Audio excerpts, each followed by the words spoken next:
네, 여러분 안녕하세요. 네, 저는 오박사라고 합니다. 나이는 40살이고요. 남녀분들이 이어드린 지 2년 반? 이렇게 된 것 같습니다. 그간의 경험과 최근의 제 생각들을 가감없이 좀 전달해 드리려고 오늘 찍어봅니다.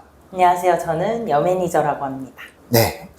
일단은 제가 처음 말씀드리고 싶은 건 나는 솔로 최근 걸 봤어요. 거기에 이제 제 나이대 남자들이 나오더라고요. 제 나이인데 아직 미혼인 86년생, 88년생, 여기 이제 80년대생들이 남자가 주로 나오고 여자분들은 이제 89년생부터 90년대 초반생 이렇게 딱 나오더라고요. 근데 일단 제가 보고 느낀 거는 비주얼이 훌륭하다. 근데 제가 봤을 때 그거 이후에 웃겼던 게 뭐냐면 방송 최초로 눕방. 그러니까 남자분들이 물론 첫날은 피곤한데 누워 계시더라고요. 누워 있고 여자들한테 적극적으로 말을 안 해. 그러니까 여자분들이 막 집에 가고 싶다 막 이러더라고. 그거 보면서 좀 생각이 나는 게 있어서 오늘 얘기를 같이 해보려고 합니다. 인기를 거의 독차지하는 여자분이 한 분 계셔요. 92년생인가? 포항에 계시고 공대 아르미 출신 이래가지고 그런 느낌의 여자분들을 남자분들 되게 좋아해. 리액션이 좋고 좀 편안하단 말이야. 내가 해볼 수 있을 것 같고 좀 만약에 이런 분이면 괜찮아. 이런 여자면 괜찮은데 내가 만약에 이 포지션이 아니야. 내가 여잔데 나머지 여자 사람들이야.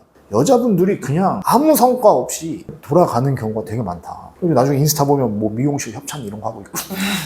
사실 까놓고 얘기해볼까요? 그 여자 1번이었나? 그분이 89년생이에요. 나이도 아마 내가 봤을 때는 영향 무조건 미칠 거예요. 제가 봤을 때. 88년생 남자가 89년생보다는 당연히 92, 93년생 여자분. 외모가 엄청난 차이가 있지 않는 이상은 일로 갈 가능성이 엄청 많다. 근데 이거를 봤을 때 30 초중반, 그러니까 93년에서 95년생 분들이 보면 여자가 30 후반이니까 저렇게 선택을 못 받나? 나는 그러지 않을 거야. 이런 생각을 하고 연애를 느긋하게 하는 게 있어요. 왜냐면 그때는 30살은 내가 어느 정도 커리어를 조금 더 키우고 그치, 싶고 맞아. 결혼이 급하진 않거든요. 주변에서 이제 한두 명 가면 나는 급하지가 않아요. 근데 이제 3년만 지나면 내가 그 시장에 들어가는 거예요. 37에.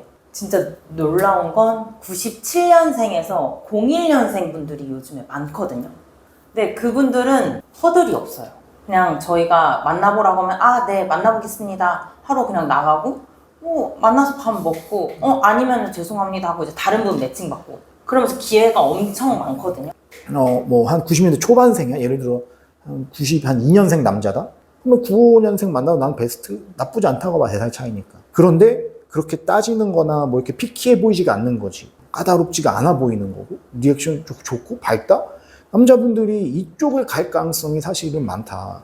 93, 95 여성분들은 이미 저 남자가 조건이 이랬다는데 그게 맞을까? 저 남자 자산이 어떻지? 이거를 머릿속에 이제 생각을 하고 가기 때문에 그게 드러날 수밖에 없어요.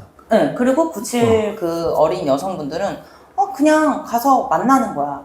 그러니까 이게 대화 자체가 물론 결혼을 전제로 만나지만은 처음에 설렘이 있고 연애가 돼야 이제 결혼을 하는 거잖아요. 근데 그런 만남에 있어서 그게 보인다는 거죠. 이거를 결국에는 좀 그룹화를 해봐야 된다. 예를 들면 30대 초중반 지금 여자분들이요.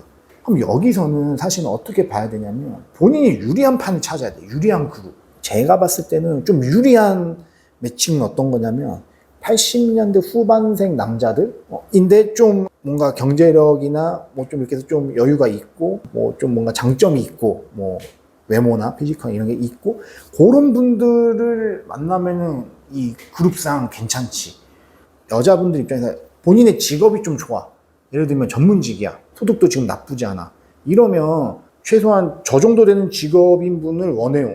의사, 변호사, 판사. 이거 아니면 안 만나. 난 그런 사람들을 사실 결혼 성공시킨 경우도 없고. 제가 얘기 드리고 싶은 건 너무 손실 회피 심리 이거를 조심해야 될 거야. 그러니까 나보다 직업이 조금 안 좋으면 내가 손해라고 생각하는 분들이 가끔 있더라고. 근데 그러다 보니까 전문직 어떻게 보면 나이가 좀 있으신 골드미스들이 그래서 나오는 것 같아, 내가 봤을 때. 그분들은 그럼 결혼을 빨리 했었어야 돼. 나의 경제력도 높아지고 그 눈이 높아지기 전에 30대 초반에 갔어야 돼요. 늦어도 그때 갔으면 더 좋았을 수는 있지. 왜냐면 30대 초반에는 내가 남자를 고를 수가 있거든요. 근데 이제 30대 중후반 가잖아요.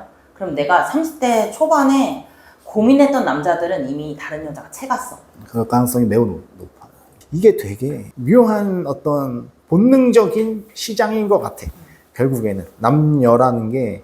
그래서 제가 봤을 때는 전략이 되게 중요하고 자기 어떤 상태, 또 이런 예산선 이런 것도 아는 것도 중요하고, 동시에 반대 사이드 여기는 상황이 어떻지? 일단 나는 난데 여기 상황을 또 알아야 되죠. 이거를 좀 그룹화해서 생각하려면 사실 실전도 많이 좀 해보면 좋죠. 그런 차원에서 좀 오늘 말씀을 드렸습니다. 결론을 서서히 내볼까요? 30대 초중반 그 여자분들이 느긋한 거는 좋지만 조금 조급한 마음을 갖고, 왜냐면 나보다 어린 친구들이 이미 결혼시장에 뛰어들고 있어요. 약간은 주변을 돌아볼 필요가 있다. 나의 경쟁자들. 그래서 이런 영상 조금 도움이 되셨으면 좋겠다. 골든타임에 파이팅 해보셨으면 좋겠어요.